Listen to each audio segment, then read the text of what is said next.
पुस्तक दुर्दम्य भाग 18. मे महिन्याच्या 13 तारखेला पुण्यात बरीच खळबळ उडाली होती. दिवस तसे खळबळीचेच होते. वासुदेव बळवंतांचे बंड अजून चालूच होते. त्याबद्दल उलटसुलट बातम्यासारख्या येत असत. खुद्द वासुदेवराव पुण्यात अधूनमधून येतात आणि जातात अशी कुणकुण गावात होती. त्यांच्या जाहीरनाम्याच्या प्रती पुण्यातल्या भिंतीवर काही दिवसांपूर्वी झळकल्या होत्या. त्यामुळे चिडून जाऊन सरकारने वासुदेव बळवंतांस पकडून देणाऱ्यास मोठे बक्षीस जाहीर केले होते. त्याला प्रत्युत्तर म्हणून वासुदेव बळवंतांनी मुंबईच्या गव्हर्नरच्या मस्तकासाठी 5,000 रुपयांचे बक्षीस औद्युत्यपूर्वक देऊ केले होते. या पत्रकावर त्यांनी स्वतः सही केली होती, ती अशी: पेशव्यांचा नवा मुख्यप्रधान वासुदेव बळवंत फडके. आपले हे पत्रक अँग्लो इंडियन वृत्तपत्रांकडे पाठवून त्यांनी ते पहिल्या पानावर छापावे असा हुकूम वासुदेव बळवंतांनी त्या पत्राच्या संपादकांना केला होता आणि तो न मानणाऱ्या संपादकाचा उजवा हात छाटला जाईल अशी धमकीही देऊन ठेवली होती. त्यामुळे युरोपियन लोकांची एकच तारांबळ उडाली होती. त्यामुळे अनेकांनी आपल्या बायका मुलांना पुण्यातून धाडून दिले होते. पुण्यात लष्कराचा जादा बंदोबस्त ठेवण्यात आला होता आणि तरी सर्वत्र विशेषतः युरोपियन मंडळीमध्ये भीतीचे वातावरण होते. साऱ्यांचाच त्यांना संशय येत होता, अगदी महादेव गोविंद रानड्यांचा देखील. एकंदरीत पुण्यातले वातावरण खळबळीचे होते. पण मे महिन्यातल्या त्या मंगळवारी पुण्यात जी खळबळ माजली होती तिचे कारण वेगळे होते. त्या दिवशी पुण्यात स्त्रियांचा वक्तृत्व समारंभ होणार होता. तो घडवून आणणार होते अर्थात सार्वजनिक काकाच. ही घटनाच केवळ अपूर्व होती, क्रांतिकारक होती. शेकडो वर्षांच्या परंपरेला तडा जात होता. सार्वजनिक काकांनी आणि त्यांच्या सहकार्यांनी स्त्री विमोचनासाठी जी अविश्रांत मेहनत केली होती तिला हे लहानसे का होईना पण फळ येणार होते. जुन्या मंडळींना हा प्रकार मुळीच आवडला नव्हता. सार्वजनिक काकांना सारखे भय वाटत होते की मंडळी आपली सभा उधळून लावतात की काय. समारंभाचा विचका उडवणे काही कठीण नव्हते. तसे झाले असते म्हणजे मग घाबरून गेलेल्या बायका आणखीन 50 वर्षे तरी असल्या फंदात पडल्या नसत्या आणि चढून गेलेल्या जुन्या मतांच्या मंडळींनी बायकांनी घराबाहेर तोंडच काढू नये यासाठी अधिक आवेशाने कमरा कसल्या असत्या. सार्वजनिक काकांनी आपल्याकडून होईल तेवढा बंदोबस्त केला होता. सुधारकी मताच्या मंडळींना त्यांनी मुद्दाम समारंभास हजर राहण्यास सांगितले होते. रावसाहेब रानडे जातीने हजर होते आणि एका बाजूला बसून सारे व्यवस्थेवर देखरेख ठेवीत होते. नुलकर होते, गोपाळराव देशमुख होते, ज्योतिबा फुले देखील आपण होऊन तेथे येऊन एका कोपऱ्यात बसले होते. खुद्द त्यांची बायकोच त्या समारंभात बोलणार होती. सभेत भाषण करणाऱ्या वक्त्या अंगाभोवती पदरघट्ट गुरफटून माना खाली घालून अस्वस्थपणे बसल्या होत्या. त्या बिचाऱ्या अगदी भिवून गेल्या होत्या. इतक्या लोकांच्या नजरा आपल्याकडे लागलेल्या बघूनच त्यांना कापरे भरले होते.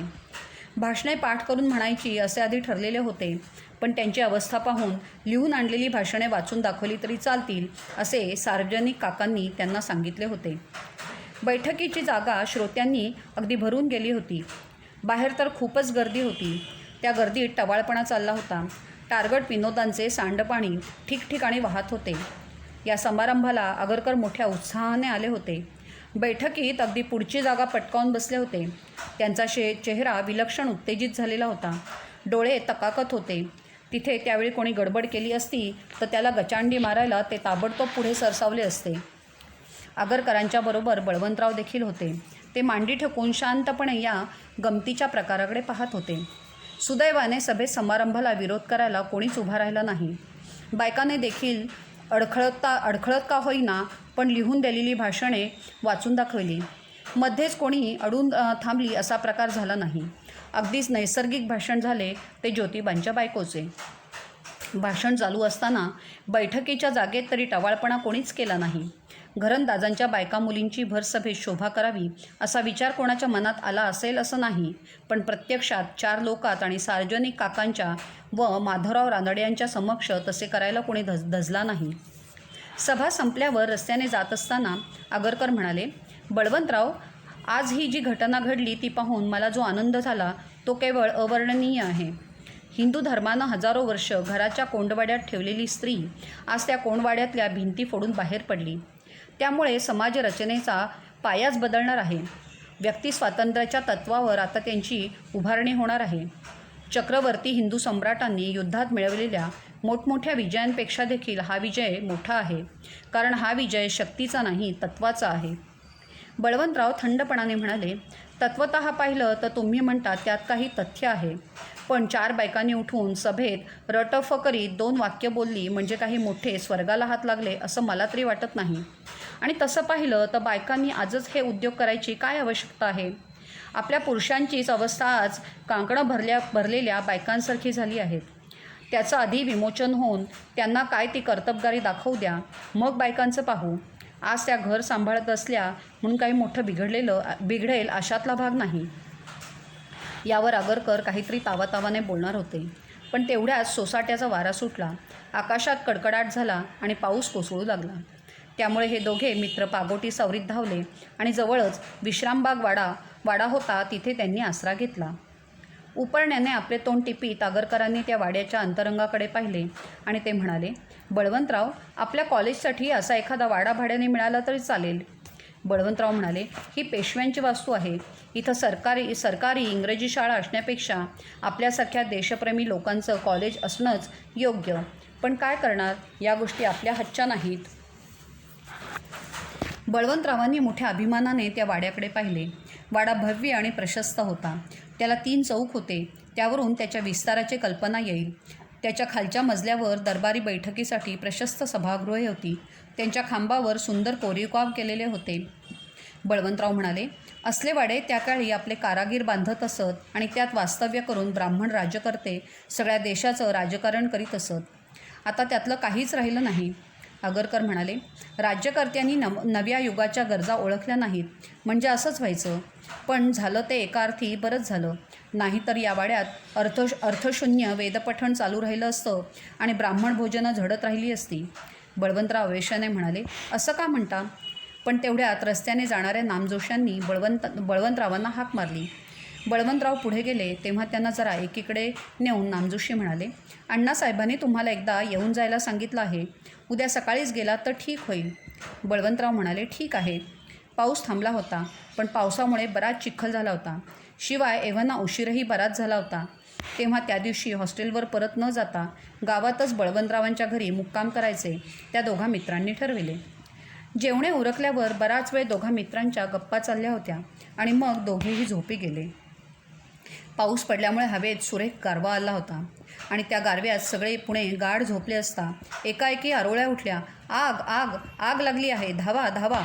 बळवंतराव ताडकन उठले आणि बाहेर धावले. मागोमाग आगरकर देखील धावले. एव्हाना सगळी माणसे उठून वाड्याच्या दिंडी दरवाजात नाही तर माड्यांवरच्या सज्जात गोळा झाली होती. माना वळवून आग कोठे लागली आहे ते टेहळत होती. पण कुठे आग लागली, काय झाले ते कोणालाच नीटसे कळत नव्हते आणि भीतीमुळे बाहेर पडायलाही फारसे कोणी सरसावत नव्हते. बळवंतराव धिटाईने बाहेर रस्त्यावर आले. तेथे लोकांची एकच धावधाव चालली होती. विचारलेल्या प्रश्नाला उत्तर द्यायला कोणालाच फुरसत नव्हती. एखादा उत्तर द्यायला थांबला तरी त्याला काहीच नीटसे माहीत नाही असे आढळून येत होते. थोडा वेळ असा गोंधळ चालला होता. लोक जागच्या जागी उभे राहून नाना तर्क-कुतर्क करीत होते. तेवढ्यात गावात आगीच्या भयसूचक घंटा घणाणू लागल्या. गोऱ्या सोजीरांची पथके बुटांचे खाड खाड आवाज करीत गावात शिरली. रस्त्यावरून धावू लागली. बिगुलांचे कर्कश आवाज ठिकठिकाणून उमटू लागले. आता लोकात अधिकच घबराट माजली. नाना बातम्या उठू लागल्या. कोणी म्हणत, वासुदेव बळवंतांची माणसं जिकडे तिकडे आगी लावत फिरत आहेत. कोणी म्हणत, रिचर्डसन साहेबाचं डोकं उडवून वासुदेव बळवंत घोडाफेकीत जाताना आम्ही समक्ष पाहिले. कोणी म्हणत, लढाईला तोंड लागलं आहे. या बातम्यांमुळे घाबरून गोविंदराव घाईघाईनं बाहेर रस्त्यावर आले आणि बळवंतरावांना म्हणाले, बळवंतराव, तू आधी घरात ये कसा? बाहेर आता सगळीच अनिश्चिती आहे. सोजीर वाटेल तशा बंदुका उडवतील. पण बळवंतरावांना हे त्यांचे शब्द धड ऐकू देखील गेले नाहीत.